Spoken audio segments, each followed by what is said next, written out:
E aí galera, tudo bem com vocês? Vamos aí para mais um giro de notícias sobre o Cruzeiro com questões importantes que têm movimentado o ambiente do nosso clube nas últimas horas. Meu nome é Emerson Araújo, esse é o canal 6x1 e desde o início eu peço para você deixar o like no vídeo, se inscrever no canal caso ainda não seja inscrito e usar os comentários para opinar sobre cada um dos temas. Seguindo a lógica aí, vamos começar mais uma vez com Lucas Romero. Segundo o Adroaldo Leal, que cobre o Cruzeiro pela Rádio 98, nosso clube fez uma proposta oficial pelo Perro que foi passada ao empresário do atleta, o Christian Bragarnik. Ele levará essa proposta para o Independiente, que pode aceitar ou não. Proposta em definitivo ou por empréstimo? Qual que é o valor? Nada disso foi revelado. Fato é que lá na imprensa argentina tratam como certo que o Independiente realmente quer vender o Romero, mas tem também a informação de que ele tem sondagens do futebol europeu. E isso complicaria bastante nossas possibilidades, porque o Romero já falou em outras oportunidades que tem esse sonho de jogar na Europa, e o Cruzeiro hoje não tem uma coisa que os clubes europeus em sua maioria têm, chamada dinheiro. A torcida tem feito hashtag aí na rede social, negócio de aceita Romero,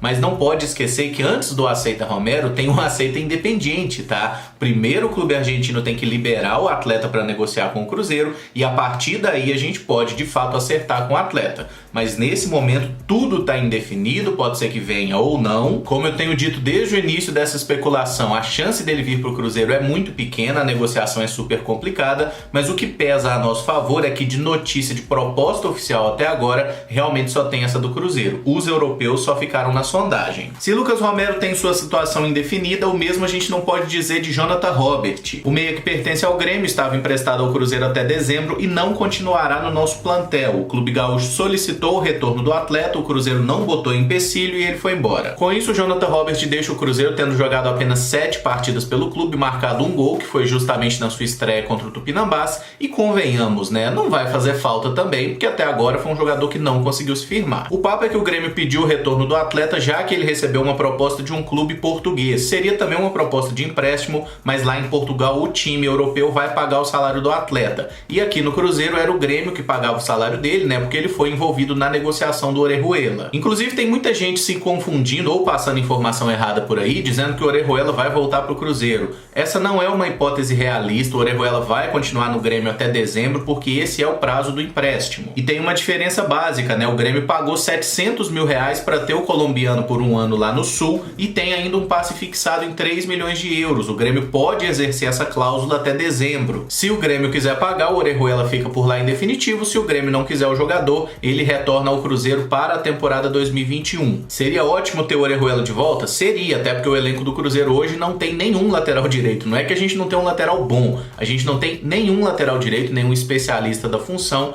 e o Orejuela certamente seria um bom nome. Mas essa não é uma hipótese, o Orejuela vai continuar no Grêmio, não tem por que a gente ficar elucubrando sobre isso, não vai acontecer. Sobre o Jonathan, né, eu acho que é um jogador habilidoso, que tem de fato potencial, mas acho que falta a ele um pouco mais de competitividade. Muitas vezes ele parecia meio desligado do jogo, e eu só me questiono se realmente vale a pena a gente ficar trazendo promessas de outros clubes e não dar oportunidade para as nossas promessas. Por exemplo, o Jonathan Robert jogou 7 partidas nesse início de ano. O Caio Rosa entrou o quê? Em um jogo? Por que o Caio não teve oportunidade? O que o Jonathan Robert fez demais para ter chance, inclusive chegou com status de titular? Realmente não fazia sentido. Se ele não conseguiu ficar marcado na história do Cruzeiro nessa curta passagem, né, de basicamente 3 meses de jogos, a gente pode dizer o contrário, né? O Cruzeiro acabou ficando marcado na trajetória dele, visto que o primeiro gol do Jonathan como profissional foi justamente usando a nossa camisa. Então boa sorte pro Jonathan aí no restante da carreira, seja no Grêmio, seja no futebol português ou em qualquer outro lugar, e que o Cruzeiro dê um pouco mais de oportunidade para os jogadores que estão aqui esperando por essa chance, pedindo pelo amor de Deus para ter uma chance de jogar, e o Cruzeiro raramente olha para eles, né? Tem garotos aí que têm potencial, mas precisam ter oportunidade e sequência. Falando nisso, o Cruzeiro acertou o empréstimo do lateral esquerdo Rafael Santos para Chapecoense. O atleta ficará por um ano lá em Chapecó e já é esperado que nessa quarta-feira ele viaje para fazer exames médicos e assinar o contrato. Não foram dados muitos detalhes da negociação até aqui, justamente porque ela ainda não está oficializada, mas a Chape deve arcar com os salários do atleta, que não são altos, e o Cruzeiro alivia uma posição inchada no plantel. A boa notícia é que o Rafael tem tudo para receber oportunidades de jogo na Chapecoense, tem tudo para desenvolver o seu futebol e voltar um jogador melhor para o Cruzeiro. O momento dele ter oportunidade por aqui era no Campeonato Mineiro desse ano, mas infelizmente o treinador não deu oportunidade. No pouco que ele jogou pelo Cruzeiro, eu achei que ele estava muito tímido jogando no elenco principal, muito diferente daquele jogador que tinha ido super bem na temporada 2018 jogando pelo nosso Sub-20, tanto que o Cruzeiro fez a compra do atleta. Acho que o Rafael tem bom potencial de evolução, acredito que ele pode jogar bem pela Chapecoense e realmente retornar um jogador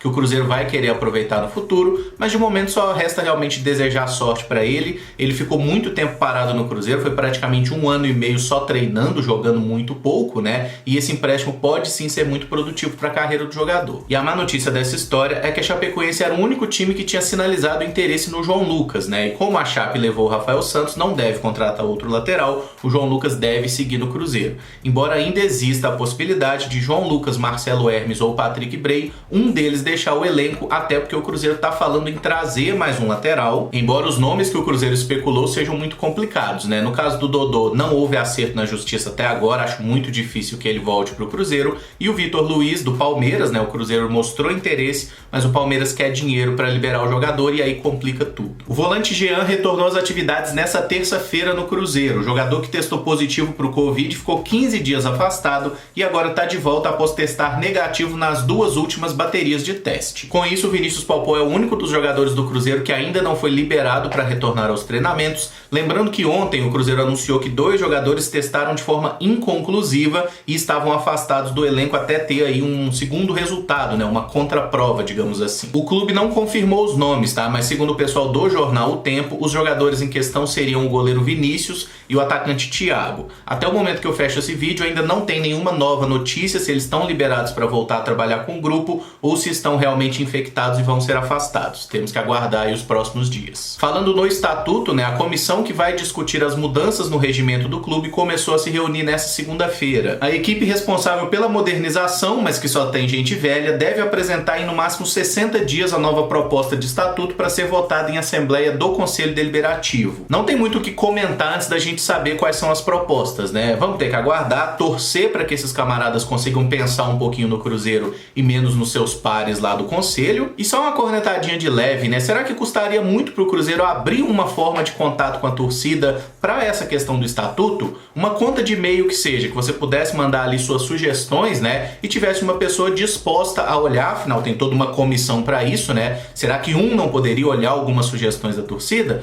Mas enfim, não é o caso, o Cruzeiro realmente fala muito em mudança e modernização, mas as práticas antidemocráticas continuam imperando por lá. E para fechar, falar um pouquinho do retorno do futebol aqui em Minas Gerais, né? É possível que a gente tenha uma data definida amanhã, quando vai ter uma reunião da Federação Mineira de Futebol com a Secretaria de Estado da Saúde. Essa reunião vai contar também com a presença de médicos aí de Cruzeiro, Atlético e América, e a ideia da Federação Mineira é realmente voltar com o Campeonato Mineiro e concluí-lo no mês de julho, tá? É possível que a gente tenha aí um desenho mais claro disso a partir de amanhã. Eu não sei se vocês têm acompanhado o noticiário, né? Mas o pessoal lá no Rio de Janeiro meteu o louco ontem, marcou um jogo entre Flamengo e Bangu para a próxima quinta-feira, depois de amanhã. Acho que isso vai ser revogado, né? Não faz nem muito sentido voltar com futebol assim com tamanha pressa, mas aqui em Minas Gerais parece que a coisa está sendo conduzida de forma um pouco mais cautelosa. Não dá para garantir que vai ter uma data, porque várias vezes a gente já teve essa expectativa por uma data de retorno, chegou na hora, não deu em nada, mas pode ter certeza que se o futebol realmente voltar no Rio, como tudo indica que deve acontecer, tão logo nos outros estados também vão voltar, por mais que isso pareça abominável no momento. Esse vídeo fica por aqui, se gostou deixa o like, se inscreve no canal caso ainda não seja inscrito e usa aí os comentários para opinar sobre cada um dos temas aqui abordados. Muito obrigado por acompanhar, um abraço e até o próximo vídeo. Valeu!